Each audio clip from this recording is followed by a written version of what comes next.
Neste quarto vídeo, eu quero falar de um tema bastante específico. Nós vamos falar sobre um dos significados da expressão alma nas Escrituras. Será que a alma é realmente um ser invisível, inerente, que se desprende do nosso corpo por ocasião de nossa morte?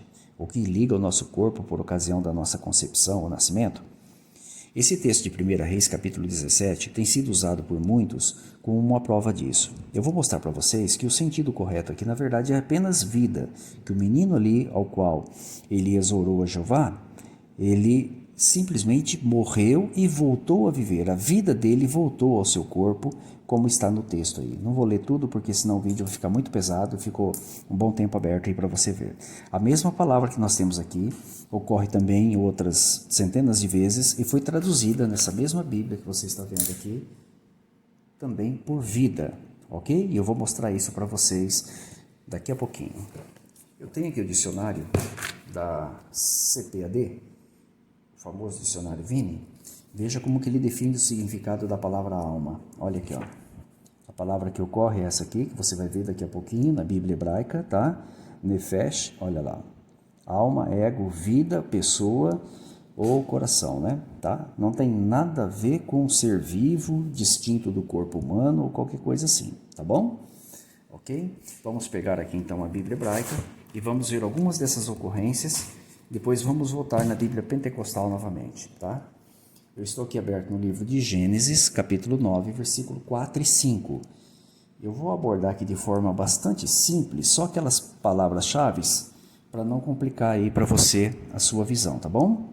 Aquela palavrinha onde foi traduzida por vida ou alma na língua portuguesa é essa aqui que está aqui no meio, ó. Nafesh, aqui, tele nafesh. Ela ocorre aqui de novo, ó. Benafechou, tá vendo? Benafechou. Veja que ela tem a mesma inscrição, tá? E aqui mais uma vez, né? Deixa eu ver, nefesh, tá bom? Gênesis 9, 4 e 5, daqui a pouco nós vamos ler, tá? Agora nós vamos para o capítulo 19, o versículo que nós vamos ler aqui é o versículo, deixa eu ver, versículo 17, tá bom? É esse aqui, ó. Veja que ela ocorre aqui mais uma vez, ó. Nafeshká, ocorre aqui mais uma vez, ó. Nafesh, tá vendo? Nós vamos ver isso na Bíblia também pentecostal, que foi traduzida por vida. E a outra passagem que nós lemos a primeira vez, 1 Reis, capítulo 17, versículo 20 e 21, né? Exatamente aqui, ó. Onde você está vendo aqui a mesma palavra. Tá vendo aqui, ó? Ó, Nefesh, mais uma vez, Nefesh, tá? Este é o livro de 1 Reis, tá? Vou abrir aqui para você ver que ele está aqui do outro lado, tá? Vamos voltar para a Bíblia de Estudo Pentecostal e vamos ver como essas passagens foram traduzidas, mostrando que alma ali significa simplesmente vida. Gênesis capítulo 9, versículo 4 e 5. Aí no centro do vídeo para você ver, ó. 9, 4 e 5, tá? Olha aqui, ó. Vida. Vida. Tá vendo? Então, alma simplesmente vida, e não no sentido de ser um ser, distinto, inteligente, que se desprende do corpo. Depois nós temos Gênesis capítulo 19, vamos aqui ao versículo 17, aqui no centro, olha, escapa por tua vida, tá vendo, ó, vida, nefesh foi traduzida por vida aqui, ó, tá vendo, ó, e embaixo novamente, por vida novamente aqui, ó.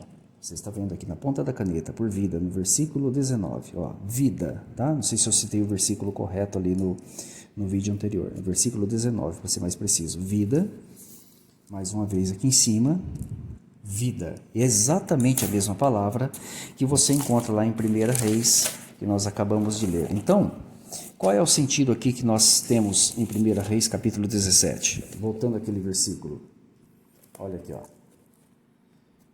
Elias orou a Jeová e a vida do menino voltou nele. Simplesmente isso. Então não tem nada de um ser distinto, inteligente, que se desprendeu do corpo do menino e depois voltou de novo. Por isso seria até reencarnação, né?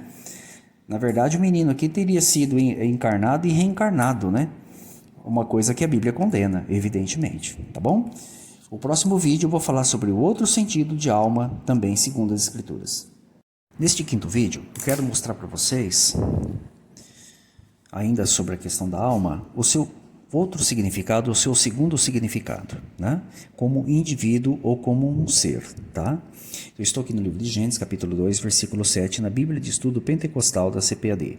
O texto diz assim, ó, e formou o Senhor Deus, aqui é Jeová, e formou Jeová, Deus, o homem do pó da terra, e soprou em seus narizes. Olha que tradução maravilhosa, hein? Olha, seus narizes, quer dizer, Adão tinha mais de um nariz, né?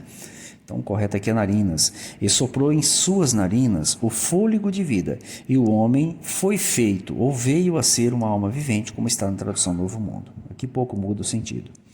Veja que o homem se tornou, ou veio a ser uma alma vivente, após receber da parte de Jeová o quê? O fôlego da vida no seu corpo. Percebeu? Até então, o que o homem era? Ele era uma alma sem vida, ou um ser sem vida. Tá? Então, alma no sentido de ser. A partir do momento que ele recebeu vidas, soprada por Deus, olha lá, mantida aí pela respiração, tá? E pelos batimentos cardíacos, né, etc. A partir desse momento, o homem se tornou ou veio a ser uma alma vivente. Tá vendo? Olha aqui, ó. Tá? Então Deus não colocou uma alma no homem, como muitos defendem. O homem veio a ser ou se tornou uma alma vivente ao receber a vida da parte de Deus, né? No seu corpo ainda inerte naqueles dias. Tá bom? Isso fica muito claro. Essa expressão alma vivente também acontece para com os animais. Veja aqui, ó. Gênesis capítulo 1, versículo 20. Veja que os animais também são chamados de almas viventes, ou de seres viventes. Então, no sentido de ser, aqui, ó, alma vivente, atribuído aqui, ó, répteis, as baleias, né? Tá vendo? Tá? Então, fica muito claro aí que a alma tem um segundo sentido, de ser o indivíduo, né? O indivíduo, ou ser, né? Mas eu gostaria de chamar a sua atenção para um ponto bastante interessante para você meditar. É esse aqui, ó. Gênesis capítulo 2, versículo 17. Essa foi uma das orientações que Jeová deu para Adão, lá no Jardim do Éden. Mas da árvore da ciência ou do conhecimento do bem e do mal, olha aqui, ó.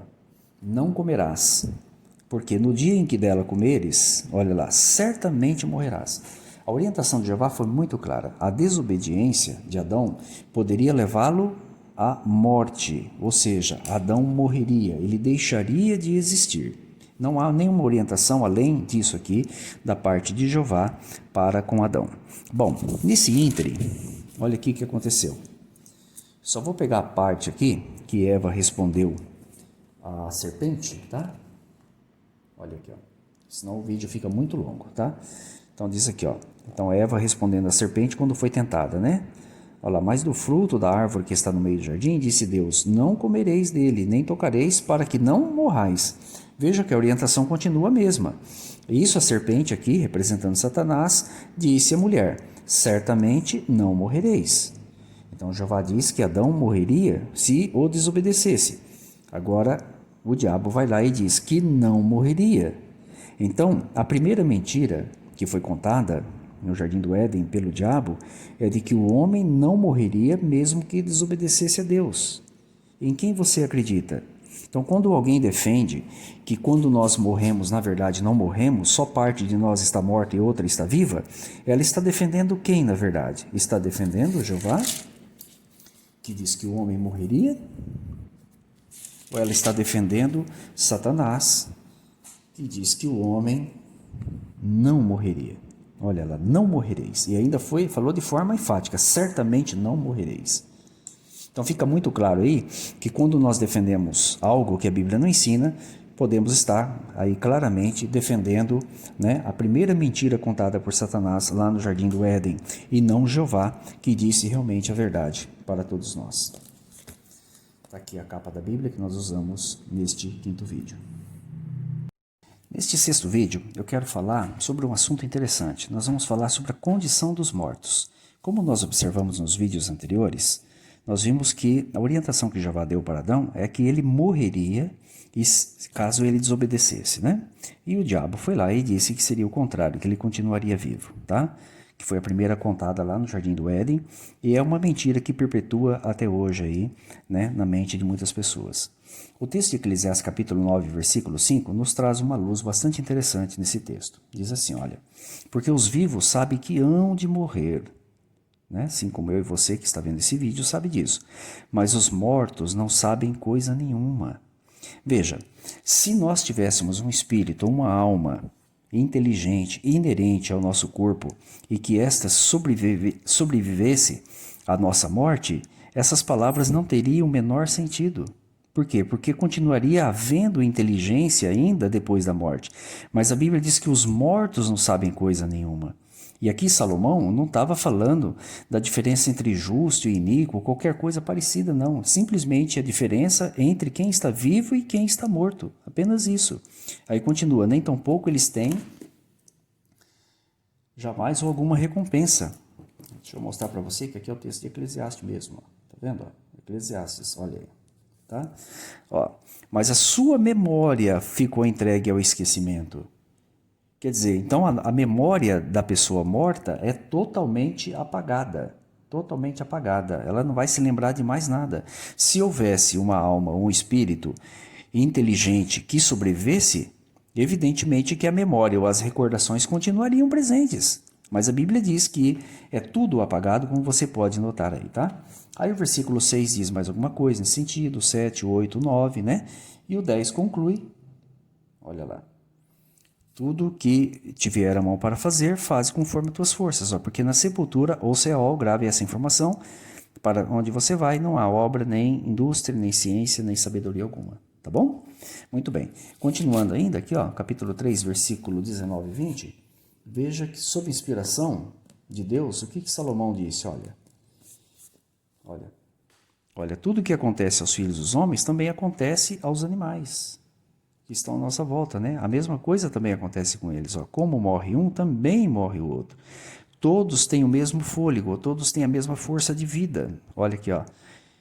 E não há nenhuma vantagem dos homens sobre os animais. Tá vendo? Ó? Porque todos são vaidade, ó. Tudo é vaidade, na verdade, né? Todos vão para um só lugar. Olha, tanto os animais como nós. Todos são do pó e todos retornam ao pó. Como você pode ver aqui, ó. Tá vendo? Então o homem não é maior ou menor com relação à criação, com relação à sua criação, em comparação aí com os animais. Tá vendo? Muito simples, né? Outro texto que mostra que os mortos estão em consciência total é o Salmo 146, versículo 4. Olha aqui, ó. Por que é importante guardarmos essa informação? Porque ela será muito importante nos vídeos que teremos a seguir. Olha, quando se fala, né, dos humanos, quando eles perdem a vida, aqui no caso específico seriam os líderes governamentais, né, onde não deveríamos depositar nossa confiança, olha, diz assim, ó, sai-lhes o espírito, ou seja, sai-lhe a força de vida, espírito que tem sentido de sopro, sopro de vida, sai-lhe o sopro de vida, aquilo que sustenta o ser humano vivo, ó, e eles tornam a sua terra. Naquele mesmo dia perecem deveras os seus pensamentos. O mesmo que nós dissemos agora atrás, ali em Eclesiastes, que você acabou de ver aqui, olha aqui, ó. Os mortos não sabem coisa nenhuma. Olha lá. Olha, sua memória foi entregue ao esquecimento.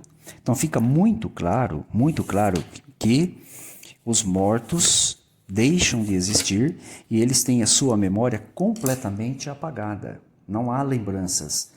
Se houvesse uma alma, um espírito inteligente que sobrevivesse à morte, né, do ser humano, evidentemente que essas lembranças continuariam. Mas a Bíblia diz claramente que tudo é apagado, como você pôde notar. Essa informação é muito importante porque nós vamos usar ela nos vídeos a seguir.